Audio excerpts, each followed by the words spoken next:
Let's talk about a mistake so common. It's almost a rite of passage for people in their 20s and 30s.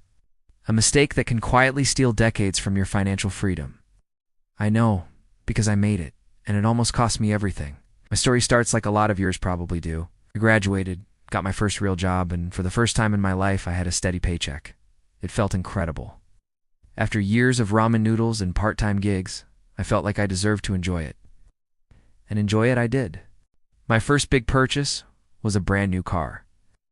It wasn't a luxury car, but it was shiny, new, and way more than I actually needed. The monthly payment was a bit of a stretch, but hey, I had a job, right? I told myself it was an investment in reliability. That was just the beginning. Soon my weekends were filled with brunch, expensive dinners, and impulse shopping trips. New phone? Gotta have the latest model. That trendy jacket? Was living what I thought was the good life. My social media feed was a highlight reel of fun, adventure, and new stuff. On the surface, I was thriving. But underneath, a different story was unfolding. I was living paycheck to paycheck. The excitement of payday would last about 48 hours before the anxiety set in. I'd check my bank account and see it dwindling at an alarming rate. I had zero savings. I mean, literally zero. If my car broke down or I had an unexpected medical bill, I would have been completely sunk. I was one small emergency away from a financial disaster. The worst part, I was ignoring the future. Retirement felt like a million years away. Investing was for rich people with complicated stock portfolios, or so I thought. My company offered a 401k with a match, which is basically free money, and I didn't even bother to sign up. I told myself I'd get serious about saving later, when I got a raise, when I got a better job. Later was my favorite word. This went on for years. I moved into a nicer apartment, which meant higher rent. My lifestyle inflated right alongside my income. I was on a treadmill, running faster and faster just to stay in the same place. I was making more money than ever, but I felt broker than ever. The wake-up call wasn't a single dramatic event. It was a slow, creeping realization. It came in conversations with friends who were buying houses. It came when I saw my parents worrying about their own retirement. It came one quiet Tuesday night when I sat down and actually did the math. I was 29 years old.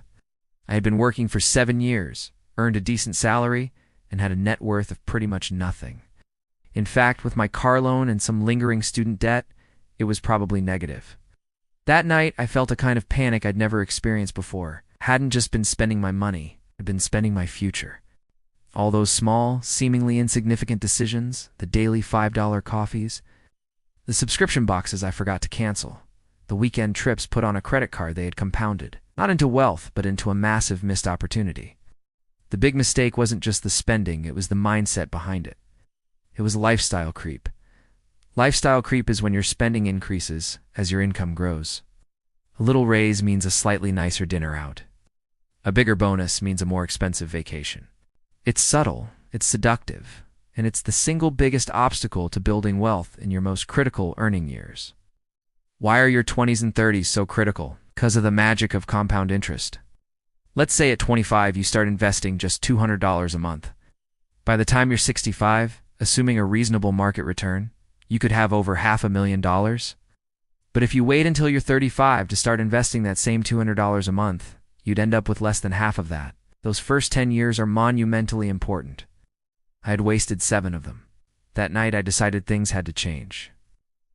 It wasn't about depriving myself. It was about being intentional. It was about choosing my future over instant gratification. So what did I do? First, I got brutally honest with myself. I tracked every single penny I spent for a month. It was horrifying. I was spending hundreds of dollars on food delivery and subscriptions I didn't even use.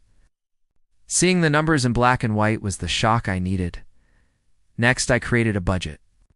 I know the word budget sounds restrictive and boring, but I reframed it. A budget isn't a cage, it's a plan for your freedom. I used the 50-30-20th rule as a starting point. 50% of my after-tax income for needs like rent and utilities, 30% for wants like travel and hobbies, and 20% for savings and investments. This was my North Star. Then, I automated my savings. This was the game changer. The moment my paycheck hit my account, a portion was automatically transferred to a high-yield savings account for my emergency fund. and another portion went directly into my investment accounts. I paid my future self first. By automating it, I removed the temptation to spend it.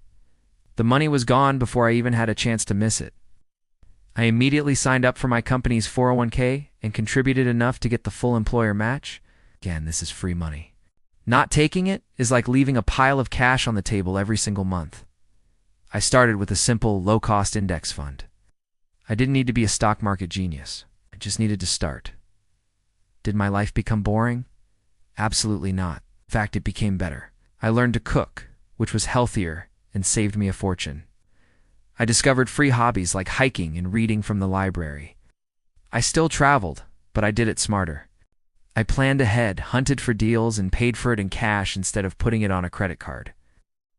I learned that true joy doesn't come from a shopping bag. It comes from experiences and security. The change wasn't overnight. It took months to build new habits and years to see significant progress. There were times I was tempted to fall back into my old ways.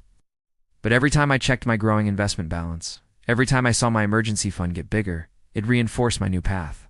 The feeling of financial security was way more satisfying than any impulse purchase.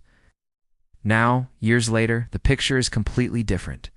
I'm not a millionaire, but I'm on a clear path to financial independence. I own my home. I have a robust emergency fund that lets me sleep at night.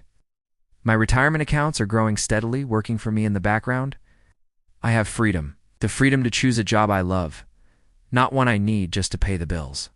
The freedom to take risks, the freedom to know that my future is secure. Looking back, I don't regret the fun I had, but I do regret the ignorance. I regret not understanding that every dollar I spent was a choice between a fleeting pleasure today and a solid foundation for tomorrow. If you're in your 20s or 30s right now and any of this sounds familiar, please listen.